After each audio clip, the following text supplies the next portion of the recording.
Hey, everyone. Welcome to another week and welcome to another Memoir Minute where you can learn about writing and publishing a memoir 1 minute at a time.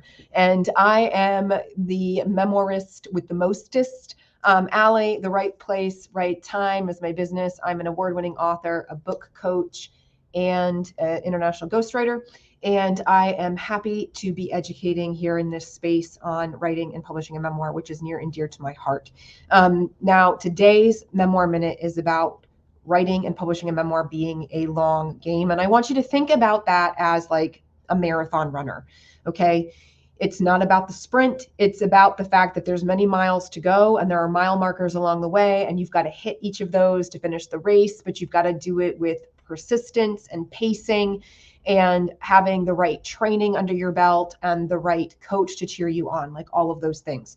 Now, specifically for this Memoir Minute, though, I want to talk about two things. I want to talk about one, that this is not a one and done kind of thing. So, for instance, marathon runners probably don't run one race and complete one race and then presume the title of I am a marathon runner when I've only done it one time.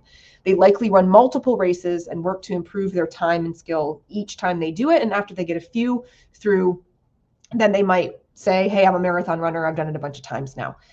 This is the same way that I want you to think about your manuscript. Now, you can still claim that you're an author, even if you've only written and published one book. But where I want you to think about this idea of not one and done is really when it comes to the number of revisions with your memoir. I don't want you to complete a draft and then assume that it's going to be ready for publication and that you can just hit print somewhere. I want you to really develop the manuscript, and I want you to understand that that's an iterative process, that you might need to go through several renditions of that manuscript before it's actually ready to be viewed by anybody else, and that anybody else should really be a professional editor who's taking a look at it. So I want you to make sure that you are wearing in the shoes, okay? I want you to really dig in with that manuscript and go through it a number of times before you've decided that it's just simply ready for prime time. The second thing that I want you to really be thinking about is working backward to build your runway, meaning that, for example, using the marathon runner analogy, okay, you know that you've got to go 3 miles, let's say. You know that that's like the whole distance. All right, well, work backwards from the 3 miles. What do you need to do to prep yourself to build up to that amount? So in the book world, right, a lot of indie and hybrid publishers need somewhere between 4 and 6 months to bring your manuscript to the marketplace, right, to purchase.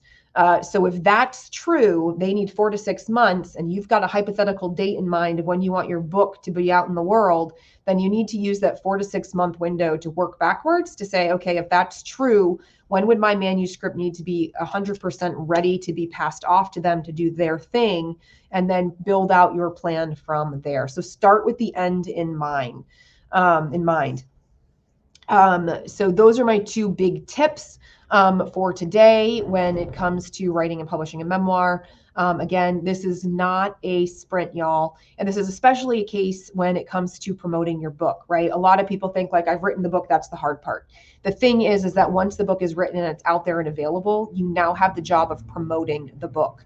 So even if you can get the book done in 6 months to a year, that doesn't mean that the journey is over and the race is done, my friends. So this is definitely a long game. It's a long process.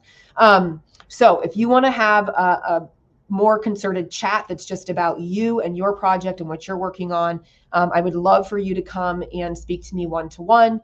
We can jump on a 20-minute story stroll, and I would love to answer your questions about the book writing and publishing process, and really talk about your specific project. What are your barriers? What are your challenges? What are your aspirations? Sarah, what if I want to write a personal experience as anonymous? That's a great question. You can 100% write under an alias or pen name, and it doesn't make what you're writing less true. It does mean that you might need to be more strategic and creative with how to build your author platform and your audience under an alias or pen name that's not your own. But I've worked with authors who want to be anonymous for a variety of reasons. And we've discussed along our path, okay, what are they going to write under? How are they going to build that platform that still feels like it's protecting them? Ultimately, when it comes to anonymity, we need to understand, why do you wish to be anonymous? What are the risks involved? Is there fear there? And where is that fear coming from? And we have to then figure out, like, well, what is your mission and vision of telling your true story? And we work through the pieces and parts to the anonymity piece in the front end, like before you get going. We kind of build a strategy around that. So Sarah, if you're interested in taking that conversation further and talking about what that looks like and what that means, more detail specific to your scenario, then definitely direct message me and let's set up a time to chat about your particular project and where this piece kind of fits in with that. I appreciate that you're here live with me and that you're dropping things into the comments. So folks, because I like to keep these memoir minutes to no more than 5, and I'm already hitting 6, I'm going to wrap this up for now. We'll be back again next week with another memoir minute.